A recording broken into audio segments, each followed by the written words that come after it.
भिवंडीवाडा महामार्गाच्या वारेड या ठिकाणी ही बस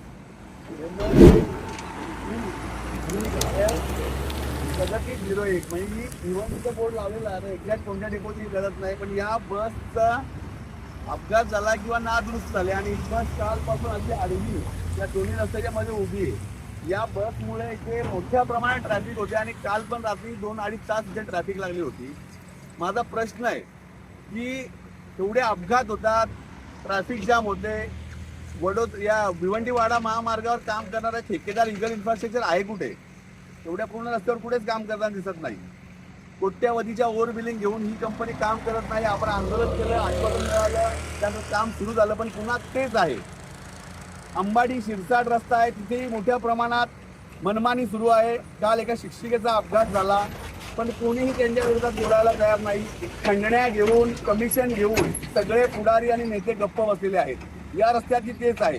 या रस्त्यावर प्रवास करणारी जनता वैतागलेली आहे. फक्त आम्हीच बोलतो आणि तरीही आम्हाला टार्गेट केलं जातं. पण खंडण्या घेऊन, कमिशन घेऊन, पर्सेंटेज घेऊन सगळे लोकप्रतिनिधी आणि पुढारी गप्प बसले आहेत आणि या इगलच्या घरी भांडी घासत आहेत.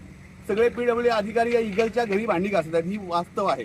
आता या बसचं जे काम आहे, ही बस हटवणं आणि या ठिकाणी ट्रॅफिक मोकळं करणं हे काम कोणाचं आहे? एकतर इगलचा कॉन्ट्रॅक्टर पाहिजे, PWDचे अधिकारी पाहिजेत आणि इथे पोलीस किंवा ते ट्रॅफिकवाले म्हणजे फक्त रस्त्यात गरिबांच्या गाड्या आणून वसुली करायचं काम पोलीस करतात, ट्रॅफिकवाले करतात. त्यांच्याबरोबर प्रायव्हेट एजंट आहेत, ते कमिशन घेतात, पर्सेंटेज घेतात, गाड्या अडवतात. ITOची गाडी या ठिकाणी जाते आणि लोकांकडनं मोठ्या प्रमाणात कलेक्शन केलं जातं. ज्यांचे महिन्याला हप्ते नाही त्या गाड्या अडवायच्या आणि त्यांच्याकडनं पैसे घेतले जातात किंवा पावत्या फाडल्या जातात. हे सगळं काम करताना लोकांची जी गैरसोय होते त्याच्यावर कोणी बोलताना दिसत नाही.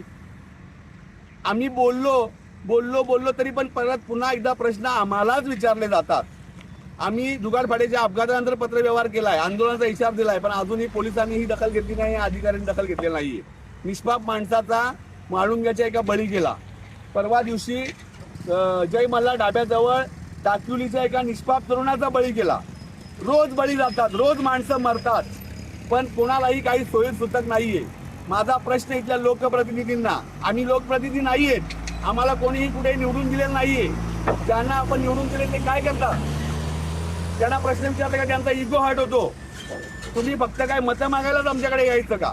या रस्त्याचा प्रश्न लोकांनी त्या लोकप्रतिनिधींना विचारला पाहिजे. ज्यांचे झेंडे घेऊन फिरताना त्यांना विचारला पाहिजे की या रस्त्याची दलाली कोणी खाल्ली, या रस्त्याचं कमिशन कोणी खाल्लं, या दोन्ही रस्त्याचे हप्तेखोरी खंडणी कोणी घेतली, हा प्रश्न लोकांनी विचारला पाहिजे. आणि पोलिसांना माझी विनंती आहे, थोडीफार लाच शिल्लक असेल तर ही बस काढा, पहिला ट्रॅफिक दूर करा. धन्यवाद.